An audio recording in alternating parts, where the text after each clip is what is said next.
What is up, YouTube? Welcome to PanFro Games, and in today's video, I'm going to show you the best raid Pokemon that you should build for every single type in Pokemon Scarlet and Violet. Pokemon Home gave us a lot more options, so I figured it's time for an update video.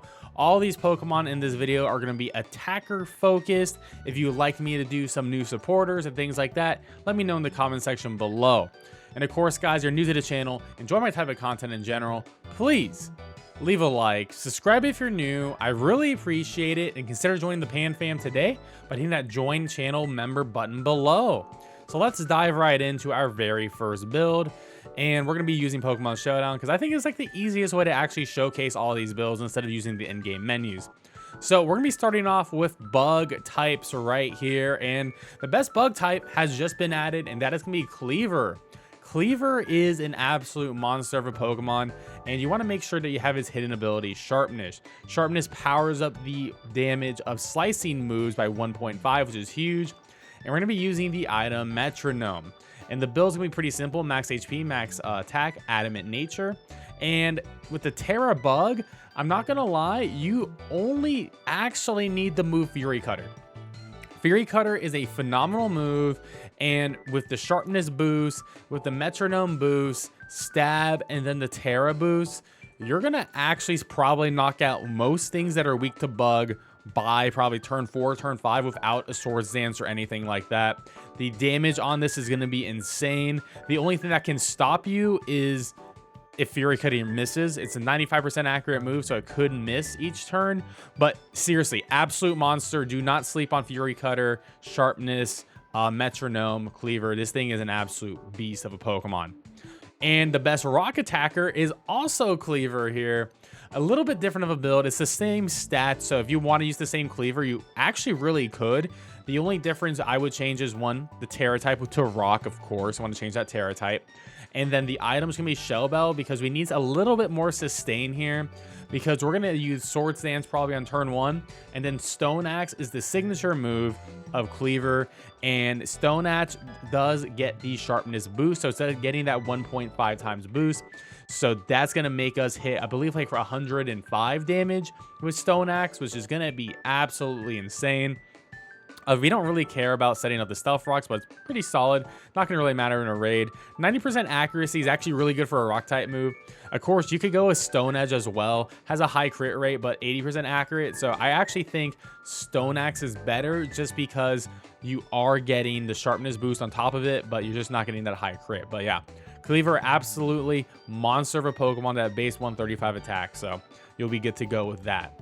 Now to move on to our best ground attacker in the game, and that is going to be Ursaluna. Ursaluna, absolute beast. We're going to be going with that max HP, max attack. You could put your remaining EVs in Spadef.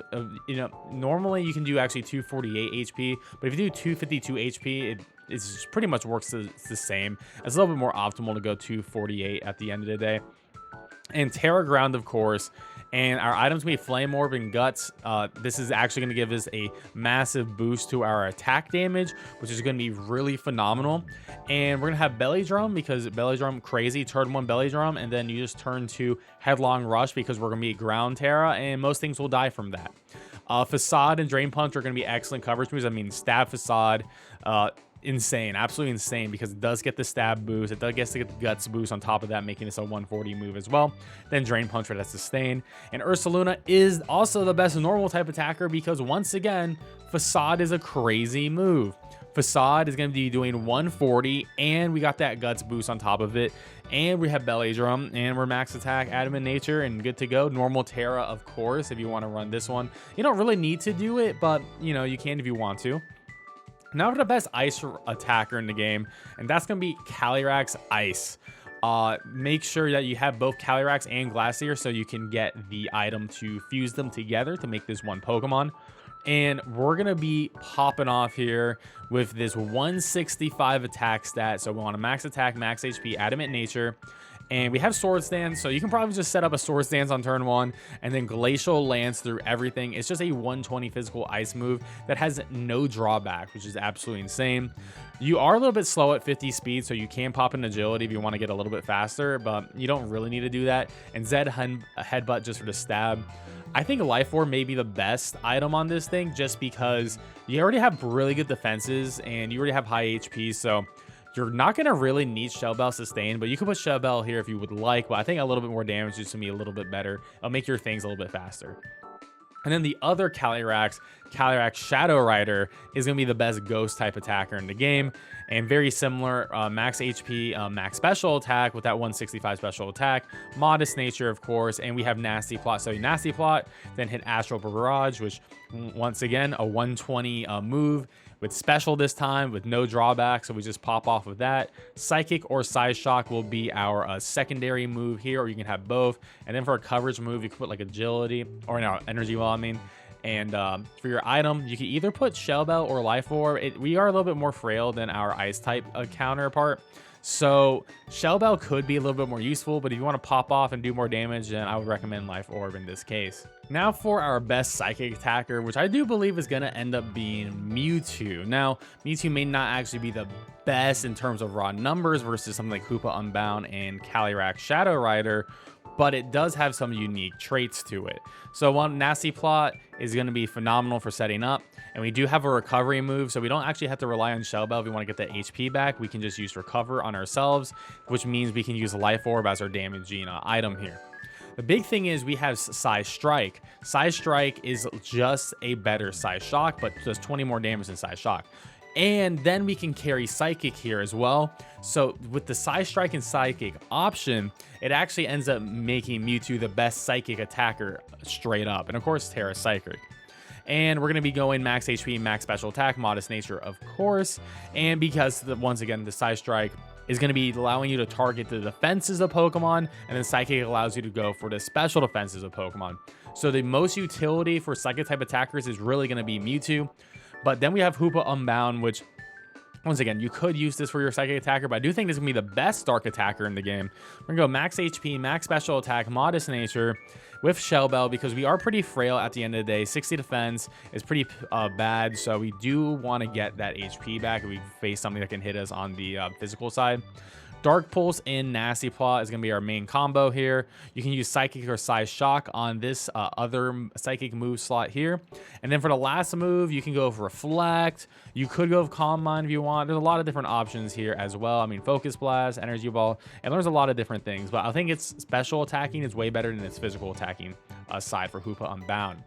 Now for fire, it's Chi-Yu still going to be the best fire attacker. Unfortunately, we didn't really get any good fire attackers from this Pokemon Home update. So Chi-Yu is still the king. We're going max HP, max special attack, modest nature. And the reason why this Pokemon is still the king is Beads of Ruin is going to lower the Terra Raids Pokemon special defense by that 25%. Of course, same with your allies, but it doesn't really matter. We're trying to do some really quick solo stuff. And I like Life Orb on it. You could go with Shell Bell, but I like Life Orb because a Nasty Plot into an Overheat with Beads of Ruin and Stab is going to be absolutely insane with Life Orb. So this is a crazy nuke, and this is going to take out a lot of Pokemon. But if you don't want to use an Overheat, you know, Flamethrower and Dark Pulse are going to be excellent coverage and moves for this Pokemon in general too. Now for our best water attacker, Kyogre is going to be the king because the ability Drizzle means we're going to have that free rain, which is phenomenal. And with that Terra Water and that rain boost out, we're going to be popping off with some big damage. Max HP, max special attack, modest nature, and the item Shell Bell. And the only move you really want to hit here is Water Spout, right? Water Spout is 150 base damage, and then the rain is going to be up, and it's stab, and we have a huge special attack stat. This is going to do a lot of damage. Of course, it does less damage the more we actually get hit, you know, the more the HP, less HP we have. However, if we Water Spout with Shell Bell, we're going to be using this damaging move to regain HP, and then it's going to further boost the actual like damage we get. So it's going to be really good. It's like essentially keep that HP as high as possible, and Shell Bell is going to allow us to do that. So Kyogre is going to be an absolute beast. However, I will still mention a Azumarill for water types. If you want to go for a physical water attacker, I mean, Belly Drum, Shell Bell with huge power, and then Liquidation or Aqua Tail for your water move, and Play Rough, it's going to be really good. Of course, max HP, max attack, Adamant Nature, and huge power doubles your attack stat. So Azumarill is still very viable. So you can use it for your fairy or water attacker. If you want to use this as your fairy attacker, the only difference is make this Terra type fairy, and then you just use Belly Drum, Play Rough with a Shell Bell. Now for our best grass attacker is going to be Iron Leaves. Iron Leaves has that 130 attack, so we're going that adamant nature, max attack, max HP. A little bit frail on the defensive side, but it's still going to be really good. And Swords Dance, Leaf Blade is going to be our big thing. Leaf Blade has a high crit ratio, so I figured, well, high crit makes this going to be a 12% chance.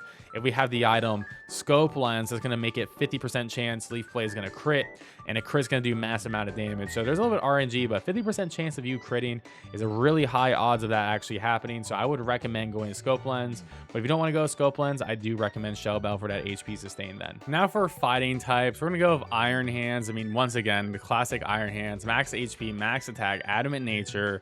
I'm going metronome here. So turn 1, obviously belly drum, and then you just pop off with drain punches, get that sustain going. The more you hit drain punch, the more damage it does because of metronome. Close combat, if you want to do some quick burst damage, it'll do more damage than drain punch immediately, but as drain punch will eventually do more damage after a couple hits with metronome. Thunder punch, just decent coverage. You could make this focus energy if you want to get the crit chances going. Of course, TERA fighting. Now another good fighting option is going to be Zamazenta Crowned Form. And the item has to be Rusted Shield to get that crowned form. And the ability Dauntless Shield means we start with +1 defense, which is going to be really good. And this one's actually going to be a little bit different than all the other Pokemon. We're going to go max HP, max defense with an Impish Nature, plus defense minus special attack. Because we're going to be using Body Press as our fighting type move. And the user uses his defense stat as an attack stat and damage calculation.